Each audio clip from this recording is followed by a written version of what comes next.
like I did the Shaktas, of course, which I think is like what, in a sense, most people involved in this genre do, and in various forms. So that this is done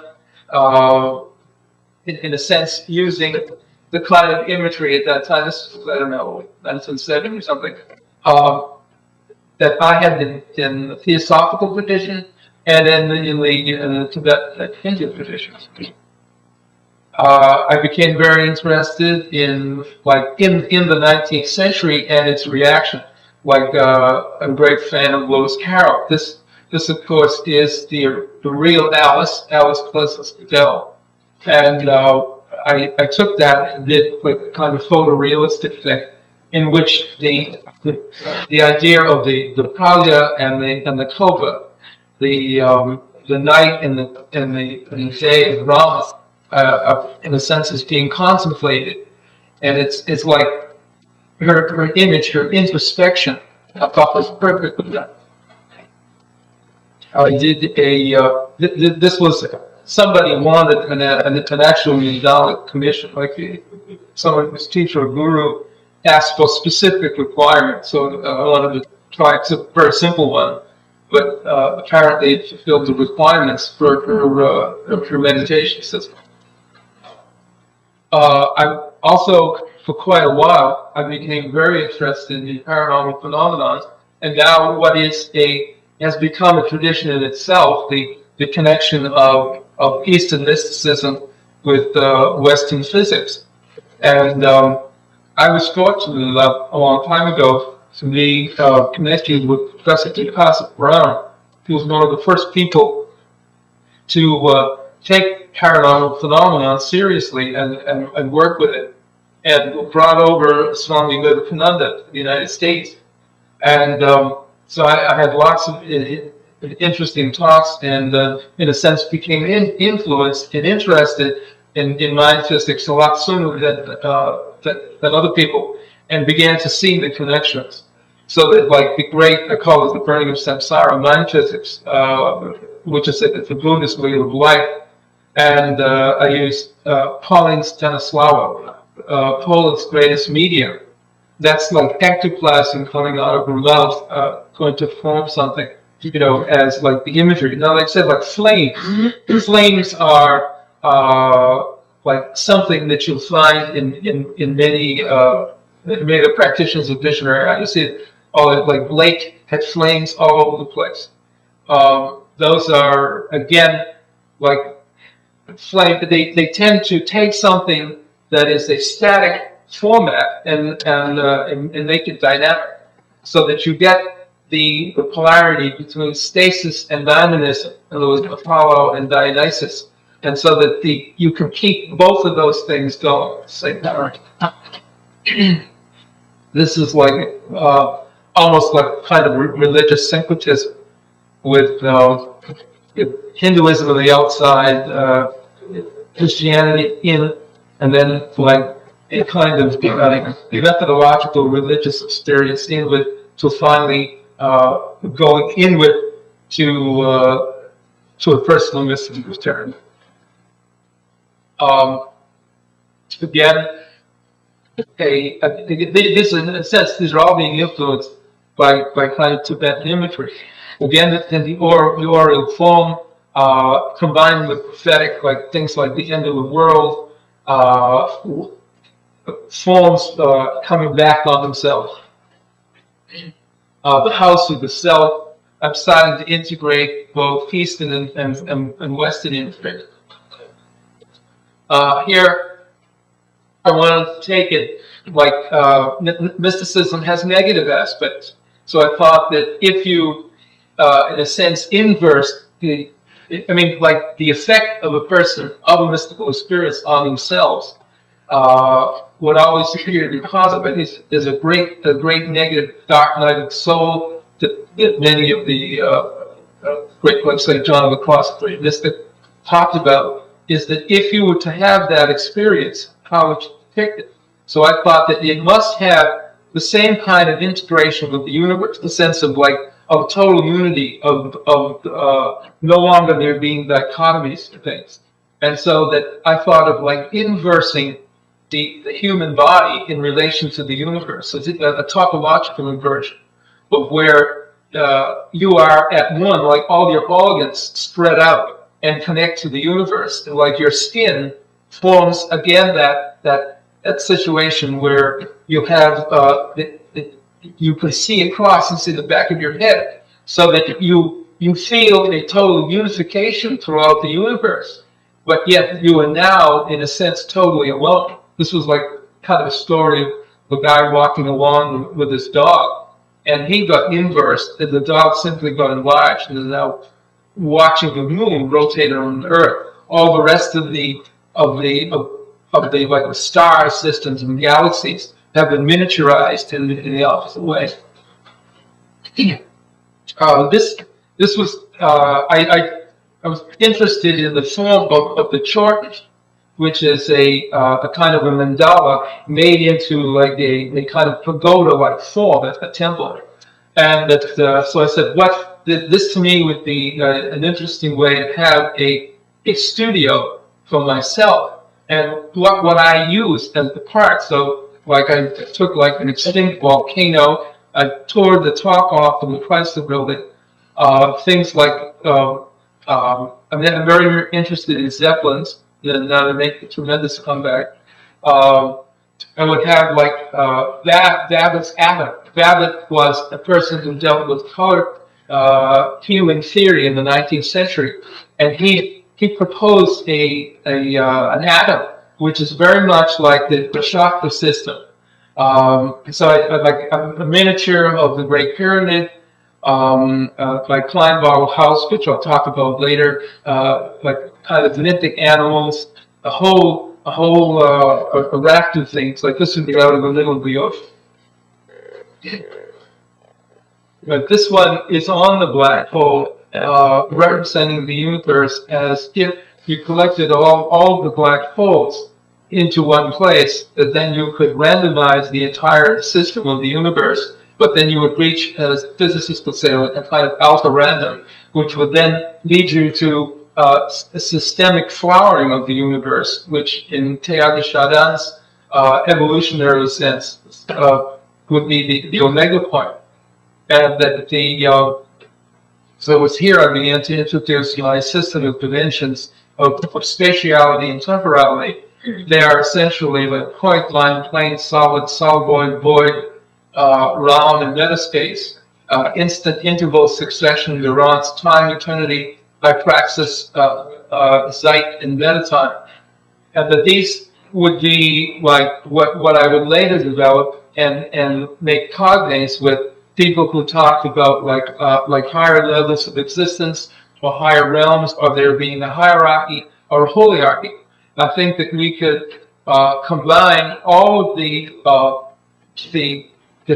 scientific concepts of what dimensionality is, but with qualities, with states of consciousness, and forms that go beyond consciousness. This is like dealing with the essentially like Pythagorean concept of the golden proportion. I'm going to move a little faster now. This again is like a tesseract, a fourth-dimensional cube, getting involved in. And this is my version of the Orgone motor, a motor which Wilhelm Reich left undone at the time of his death. And I thought it made more sense to deal with it not in terms of like Geiger counters that he was working with, but actually a motor based on the idea of the convergence of various forms of energy. Because I think like what I call meta energy, he called Orgone energy, or Hindus would call prana, or Bergson would call elan vital. All these energies that are in a sense the same thing. There's about 150 names for energies where it's efficacious without motion. It's kind of fifth-dimensional energy, and to my mind, would be the basis of things like psychokinesis. So this is a motor based on psychokinesis, through a device to produce it and a way to release the energy.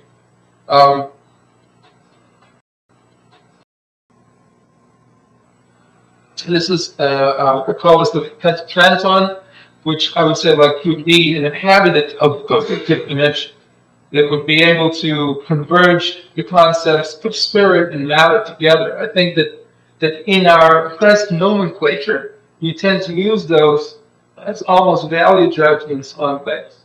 And now in our own physics, we really have no way of differentiating between spirit and matter. It means that saying like the collective consciousness of the world has moved to a point where we're in a sense on our own evolution are moving to a place where we no longer have to make those dichotomies. This is about I would say that I call this the photon of consciousness. I think that as you go from the fourth to the fifth dimension, you pass through the velocity of the speed of light. And so this is where you get into the realm of what people call tachyons, that move from an infinite velocity back down to the speed of light, as opposed to particles that move, try to go from 0 to the speed of light in various octaves. And so that the photon remains at the time of the transition. It's like an inverse of the black hole, where if you were to describe it as a form, it would simply be like the inverse of the flywheel, where it contains enough energy because of its angular momentum, in a sense, which increases without limit as you approach the centroid. And then that's why Einstein, talked about it as having an invariant velocity. It simply meant that it could impact with anything else with as much energy as it needed. So here is like here's an exact inverse of the black hole, where you are transducing that energy into Kato energy, or energy from that which doesn't move to that which moves. This the same. I'm putting the ones that have like the same form together. Again, like the Oriel form, the symmetry. I call this the visionary point in time that allows you to connect with eternity, and therefore subsumes all other forms of time.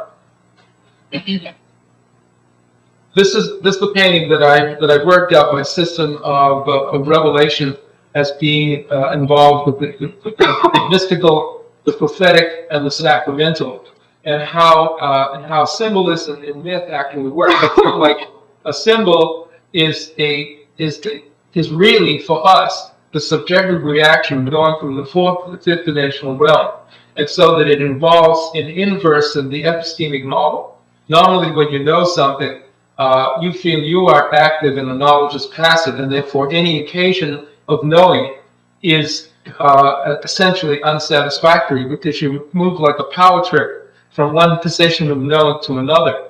Whereas it's so that you would be in the realm of sign. You go from like icon, an indexed icon, archetype, symbol. You've moved epistemically to a situation where the information is now active, and the knower is passive. It's still a mutually interdependent relationship, but it's like your capacity to know is now totally satisfied.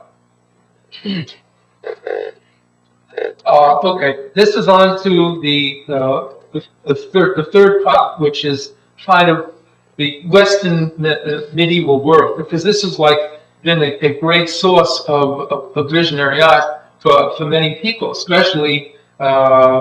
It has remained so in the West prior to, say, like the kind of a convergence of the East and West in the 19th century. But yet the same type of kind of Mandalic influence is prevalent when you go to Shotts Cathedral, and you look at the Rhodes window in the west facade. You just look at the diadem. This is the mandala. These things are well known. At one time, I did the Divine Comedy. I think this is for somebody in the West.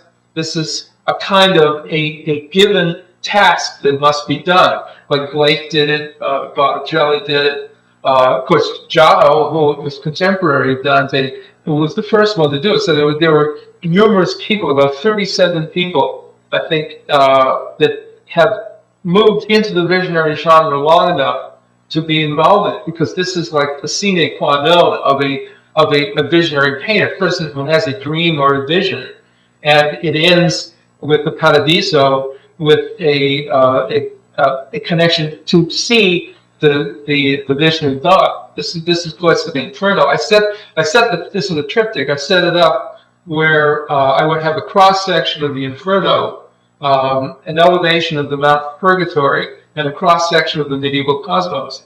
And then in this case, it's 32 cantos in the Inferno, and they are like a movie strip around, because that's the way it happens. Like this certain amount of time that Dante spends in each one of the cantos, and he meets people, and then they move away. So it's a surprisingly modern in its situation, but it's also set up like a piece of architecture, which is exactly the way, say, it would be like in Tibet, where a mandala is turned into a temple, and so that the sculpture arrives from it in the right places. So that he works this the other way. So this is like the plan of a cathedral, and say along here for that stage, the Mount Purgatory and the Paradiso.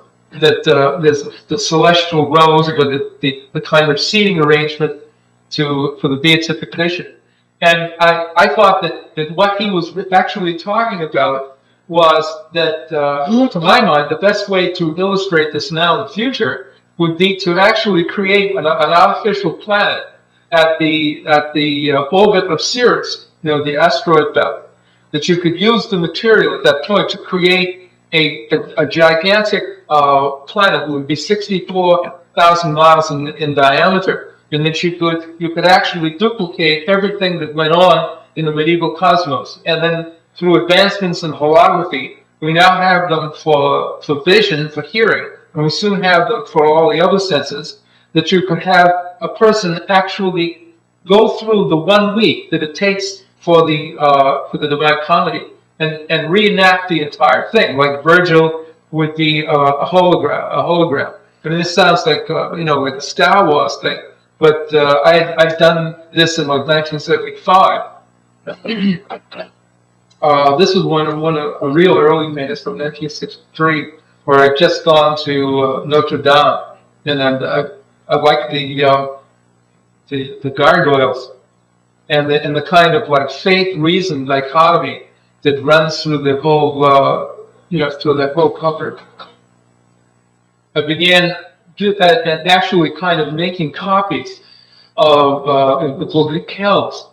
It was in reading about this, scribes, this thing took nearly 100 years to do, and they never completed it. If a scribe would die or something like that, you'd put somebody else in the place. So there was no business about what was original or not. So I just acted as if I was the next scribe in line, and then what I did is enlarge the whole thing and add some things to it. So I did. This is St. John, the other one is St. Luke, and I'm going to do the other one. Right. This was like, of course, like in Christian eschatology, the end of the world, I used an X-ray of the baby's skull in the center of that, and some reference to Nostradamus. So the second coming of Christ would come probably in the suburbs, and almost like like a huge blown up figure, the way it's described. And I mean, that would be the kind of there would be a humorous impact, and yet it would be clear to see this, in this thought. Then I did about 10 years ago. I did New Jerusalem through the Book of Revelation, and this was like, it's a cubic city. I can only show a part of it. Like I had the finger of God, and I had the emerald rainbow around the seat of the Holy Spirit, which are represented as a tetrahedron, the rivers of life. This is under this foundation stone. This 12 foundation stones, and the thing looks like it's coming down out of the sky. A very literal, body-oriented, kind of sacramental image.